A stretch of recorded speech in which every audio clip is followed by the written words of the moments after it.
இன்னைக்கு நம்ம மூன்றாவது கண்டி பல வருஷங்களா சத்தமில்லாம நடந்துகிட்டு வர்ற அபூர்வமான விஷயங்களை தெரிஞ்சுக்கிறதுக்காக பெங்களூருக்கு வந்திருக்கோம்.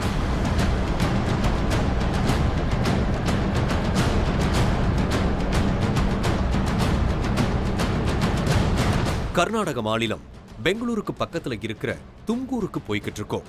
இங்க சித்தகங்கா மடம்னு ஒண்ணு நிறுவி ஆன்மீக பணிகளும் சமூக பணிகளும் செய்துகிட்டு இருக்காரு ஒரு மகான். அவர் பேரு சிவகுமார் சுவாமிகள்.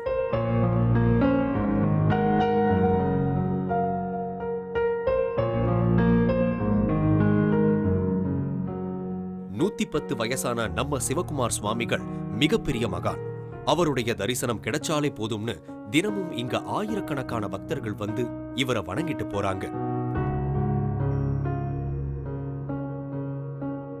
நம்ம ஸ்பாட்டுக்கு வந்தோம்.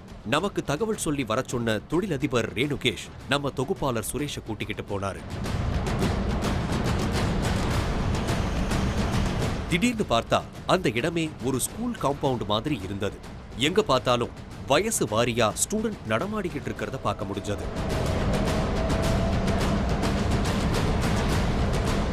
இப்ப மாணவர்கள் சாப்பிடுற இடத்துக்கு கூட்டிக்கிட்டு போனாரு. உள்ள சில போட்டோக்கள் இருந்தது. அதை காட்டி விளக்கங்கள் சொன்னாரு ரேணுகேஷ். இவர் தான் மூல புருஷன். இங்கே ஃபஸ்ட்டு பெரியவர் மாதிரி மட்டவர் எக்ஸ்போஜர் மாதிரி வந்திருக்க மாதிரி இவங்க தான் ஒரு பேத்தாளம் வசப்படுத்திட்டு அவர் தான் நம்ம மட்டம் வந்து இப்போ நம்ம இந்த இவ்வளோ பசங்களை சக்தி தெய்வ பக்தி அந்த எல்லாமே கொடுத்துருக்குது நம்ம உத்தோன சிவயோகிகள் தான் வித்யா. அதனால தான் திரிவித தாசோகான்னு சொல்கிறது.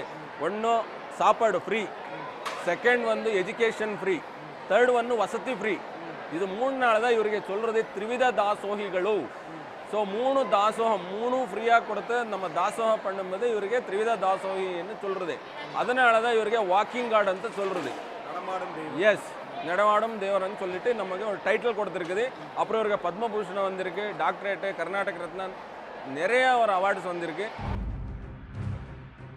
இங்க சிவகுமார் சுவாமிகளுடைய மார்பளவு சிலை அமைஞ்சிருந்தது.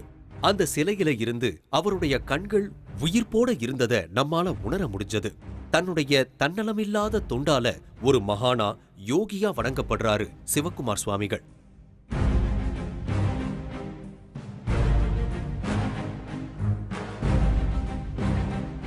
இந்த மடத்துக்கு சொந்தமா நடக்கிற பள்ளி கல்லூரி மாணவர்கள் எல்லாரும் குரூப்பா சாப்பிட வந்தாங்க.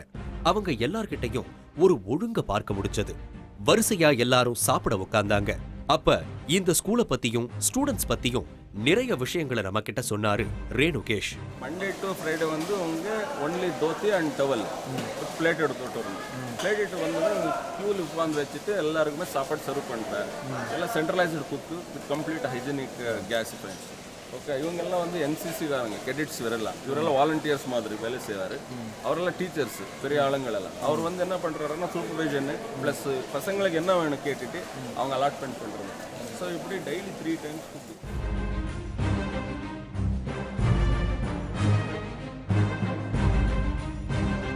சமையல் கூடமே ரொம்ப பிரம்மாண்டமா இருந்தது. ஏன்னா ஒரு வேளைக்கு 10,000 மாணவர்களுக்கு சமைக்கிற இடமாச்சே. இப்ப இங்க இருந்து ஒருத்தர் நம்ம சுரேஷ் கிட்ட சில விஷயங்களை எடுத்து சொன்னாரு. நீங்க தமிழ்நாட்டிலேருந்து வந்ததா கேள்விப்பட்டோம். உங்களை பத்தியும் இந்த மடத்தை பத்தியும் கொஞ்சம் சொல்லுங்க. நான் எங்கள் ஊர் கிருஷ்ணகிரி மாவட்டம், டெங்கனிக்கோட்டை மாவட்டம், உருகியம்மனு கிராமம்.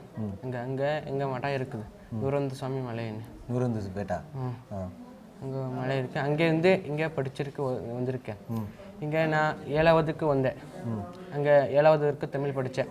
7வதுக்கு வந்து இங்கே 8வதுக்கு சேர்ந்துட்டேன். இங்கே சுவாமிஜி இங்கே இடம் கொடுத்து, இங்கே ரூம் கொடுத்து, இங்கே எல்லா வசதி கொடுத்தாங்க. இப்போ நான் 12வது படிக்கிறேன். இங்கே படிக்கிறீங்க? இங்கே படிக்கிறேன். இங்கே 10,000 பேர் பசங்க இருக்காங்க. 10,000 பேர் ஸ்டூடெண்ட்டு இருக்காங்க. படிச்சுக்கிட்டே இந்த மடத்தில் இருக்கீங்க? மடத்தில் இருக்கேன். இப்போ படித்து முடிச்சுட்டு இன்னும் 3 வருஷம் படித்து முடிச்சுட்டு திருப்பி எங்கள் நூரந்து சுவாமி மலைக்கு போகிறேன். அடுத்து நம்ம சுரேஷை கார்ல கூட்டிக்கிட்டு மடத்துடைய ஆபீஸுக்கு போனோம்.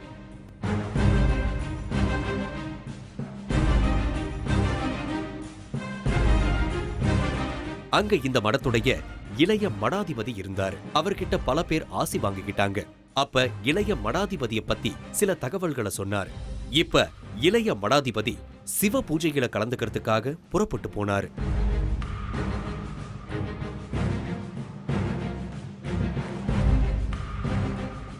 ஸ்கூல் ரொம்ப பெருசா பல பிளாக்குகளை கொண்டதா இருந்தது. வறுமையில வாடுறவங்க நல்லா படிப்பு வந்தும் வசதி இல்லாத சூழ்நிலையில தங்களுடைய பிள்ளைகளை படிக்க வைக்க முடியாதவங்களுக்கெல்லாம் இந்த சித்தகங்கா மடம் ஒரு வரப்பிரசாதமா இருக்கிறத உணர முடிஞ்சது.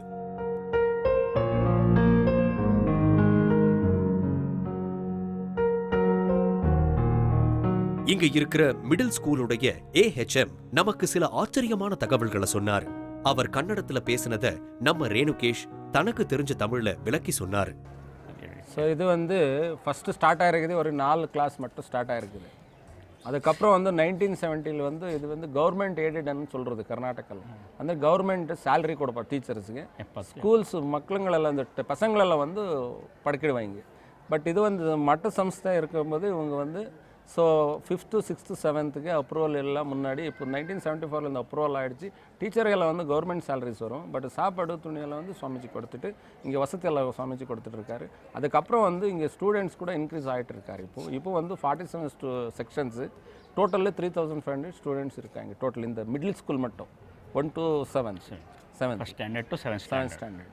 ಸಾರ್ வந்து இங்கே ಹೆಡ್ ಮಾಸ್ಟರ್ ಆகிட்டு இருக்காரு. ಓಕೆ, 48 ರೆಗ್ಯುಲರ್ ಸ್ಟಾಫ್ಸ್ ಇದ್ದಾರೆ, 10 ಜನ ಹಾನರಿ ಟೀಚರ್ಸ್ ಇದ್ದಾರೆ. 48 வந்து டீச்சர்ஸ் மட்டும் இருக்காரு. ஸோ 8 டீச்சர்ஸ் வந்து ஹானரரி டீச்சர்ஸ் வந்து ரிட்டையர்ட் ஆகிட்டு அவர் வாலண்டியராக பண்ணிட்டு இருக்காரு. இங்கே வந்து என்ன பண்ணிருக்குன்னா கங்கா வந்து இங்கே பாருங்கள் கங்கா உற்பத்தி ஆகுது. ஸோ இது 24 hours வந்து 365 days இங்கே வந்துட்டே இருக்கு. மூன்றாவது கண் புதிய பார்வை இடைவேளைக்கு பிறகு. மூன்றாவது கண் புதிய பார்வை தொடர்கிறது. இன்னைக்கு நாம கர்நாடக மாநிலம் தும்கூர்ல இருக்கிற சித்தகங்கா மடத்துல இருக்கோம். அடுத்து இந்த மடத்துக்கு பின்னாடி ஒரு மலை இருந்தது. மலையில இருக்கிற சித்தலிங்கேஸ்வரர் கோயில்ல ஒரு அற்புதம் நடக்குது. அதை பார்க்கலாம்னு மேல கூட்டிக்கிட்டு போனாரு சுரேஷ். அவர் கூட மலை ஏறி போனாரு.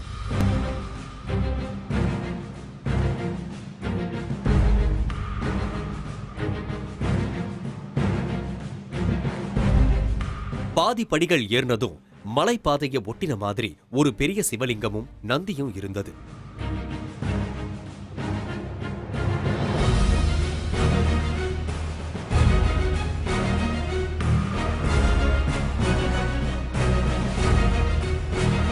பக்கத்துல இருந்த ஒரு பெரிய பாறையில சிவகுமார் சுவாமிகளுடைய உருவமும் தத்ரூபமா செதுக்கப்பட்டிருந்தது. இது செதுக்குனவங்க நம்ம தமிழ்நாட்டை சேர்ந்த சிற்பிகள் தான்னு ஒரு தகவலை சொன்னாரு ரேணுகேஷ். சிற்பங்களும் சரி சிலைகளும் சரி தத்ரூபமா பிரம்மாண்டமா இருந்ததை பார்க்க முடிஞ்சது.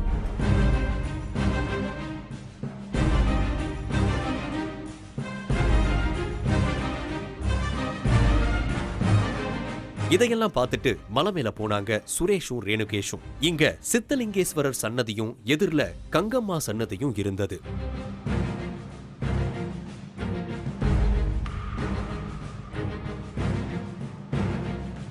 சித்தலிங்கேஸ்வரர் சன்னதியில சாமிய கும்பிட்டாங்க.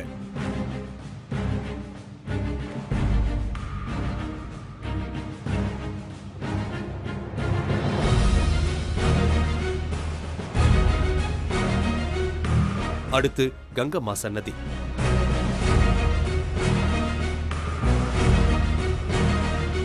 இந்த சன்னதியிலும் பூஜை நடந்தது. இந்த சன்னதிக்கு முன்னாடி தொட்டி மாதிரி ஒரு அமைப்பு இருந்தது. அதுக்குள்ள ஒரு பள்ளமும் தெரிஞ்சது. அதுல தண்ணி இருக்கிறத பார்க்க முடிஞ்சது. இதுதான் சித்த கங்கை, அதாவது இந்த மலையில இருந்து சித்தர்களுக்காக உருவான கங்கையா. இத பார்த்ததுமே நமக்கு இதே கர்நாடகாவுல குடகு மலையில இருக்கிற தலைக்காவிரி ஞாபகம் வந்தது. பொங்கி வர காவிரி யாரு இதே மாதிரி ஒரு சின்ன இடத்துல உற்பத்தி ஆகுதுங்கிற விஷயம் இந்த இடத்துக்கும் ஒத்துப்போச்சு. இந்த சித்த கங்கையை பத்தி சில விஷயங்களை சொன்னாரு ரேணுகேஷ்.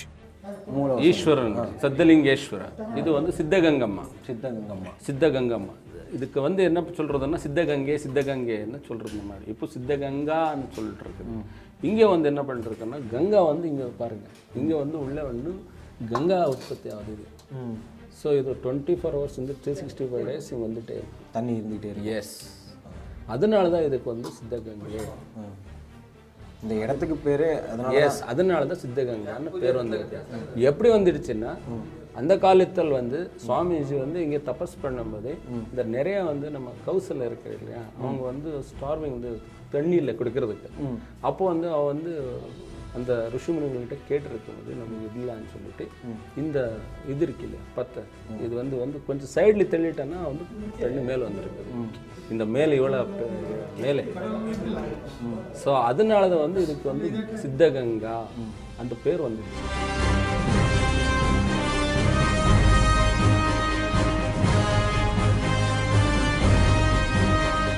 இப்ப சிவகுமார் சுவாமிகள் பக்தர்களோட தரிசனத்துக்காக வந்திருக்கிறத சொன்னாங்க. அங்க போனோம்.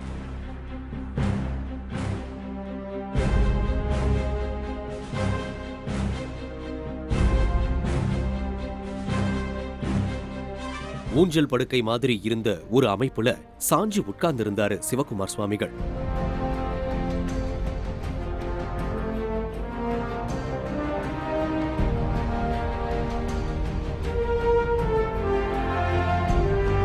அவருடைய தரிசனத்துக்காக பக்தர்கள் வரிசையில காத்துக்கிட்டு இருந்தாங்க. எல்லாரும் குடும்பம் குழந்தையோட வந்திருந்ததை பார்க்க முடிஞ்சது.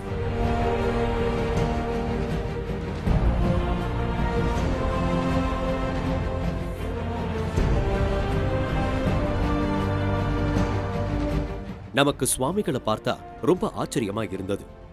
இந்த 110 வயசுல கண்ணாடி போடல, ஆனா செப்பு தகடுல அச்சரங்க சரியா எழுதுறாரு. மத்தவங்க பேசுறத கேட்டு பதில் சொல்றாரு, ஆசீர்வாதம் பண்றாரு. நிறைய குழந்தைகளுக்கு நோய்கள் விலகவும் படிப்பு நல்லா வர்றதுக்கும் ரட்சைகள் தன் கையாலேயே எழுதி கொடுக்கிறாரு.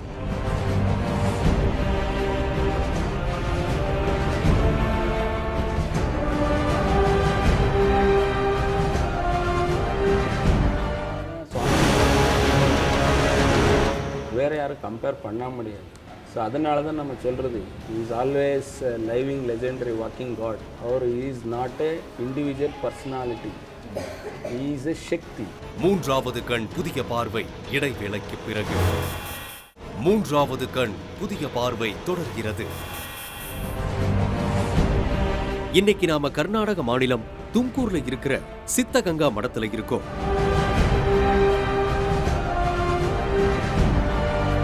வந்தவங்க சொல்ற பிரச்சனைகளை புரிஞ்சுக்கிட்டு மனசார ஆசி வழங்குறாரு. நம்ம தொகுப்பாளர் சுரேஷுக்கும் ஆசீர்வாதம் பண்ணாரு. வந்திருந்த எல்லாரும் பூஜை பொருட்களை ஒரு தட்டுல வச்சு கொடுத்திருக்காங்க. அது மட்டும் இல்லாம தாயத்து போடுறது, ஆசி கொடுக்கறதுன்னு ரொம்ப நேரமா இந்த நிகழ்வுகள் நடந்துகிட்டே இருக்குது.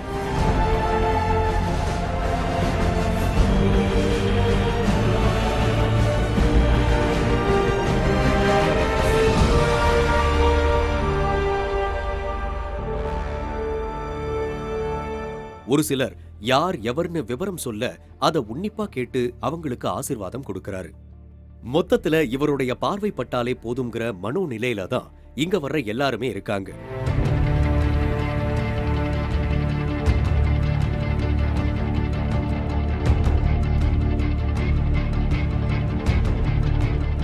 இப்படிப்பட்ட ஒரு மகான் இத்தனை வயசுலயும் ஆரோக்கியமா ஒரு அர்ப்பணிப்பு உணர்வோட ஆன்மீகவாதியா இருக்கிறதோட சமூக பணிகளும் செஞ்சுக்கிட்டு எல்லாராலையும் இன்னைக்கு கடவுளாவே பார்க்கப்படுறாரு.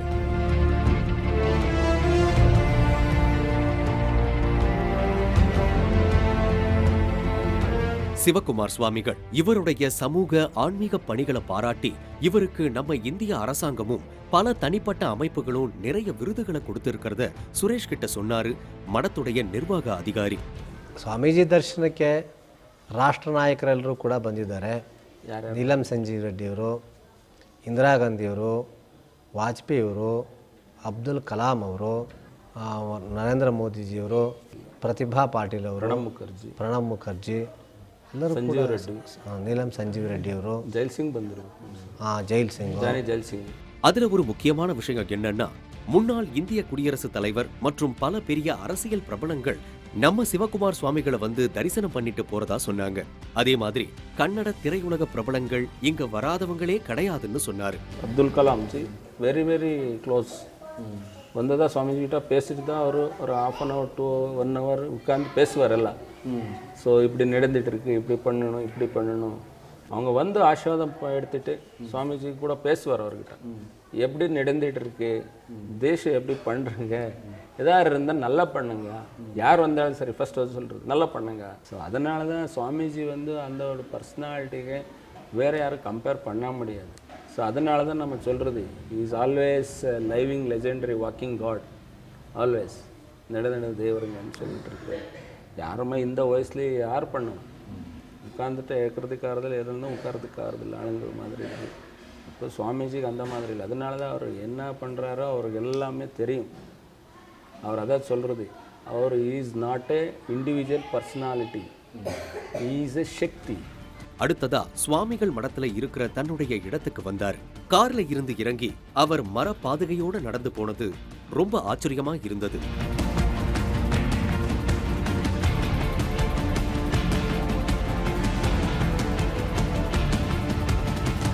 உள்ள வந்து அவருக்கான ஆசனத்துல உட்கார்ந்தாரு.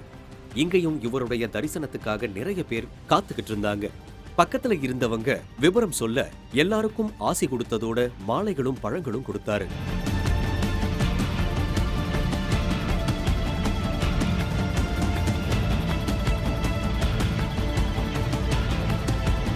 பல எளிமையான மாணவர்களுக்கு கல்வி கண்ணை திறக்கிறதுக்காக, பல பேரோட ஆன்மாக்களை சுத்தப்படுத்துறதுக்காகவும் இறைவன் அனுப்பின அவதார புருஷன்தான் சிவகுமார் சுவாமிகள்னா அது மிகையாகாது.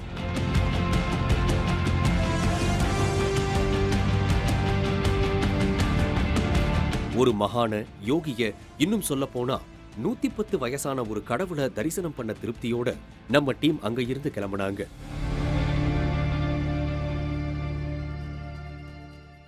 இப்படிப்பட்ட அமானுஷங்களும் ஆச்சரியங்களும் உங்கள் பகுதியில் உள்ளதா? உடனே தொடர்பு கொள்ளுங்கள். வேந்தர் டிவி 35 3வது பிரதான சாலை, கலைமகள் நகர், ஈக்காட்டுத்தாங்கல், சென்னை 6,32,000. தொடர்புக்கு 8939827085.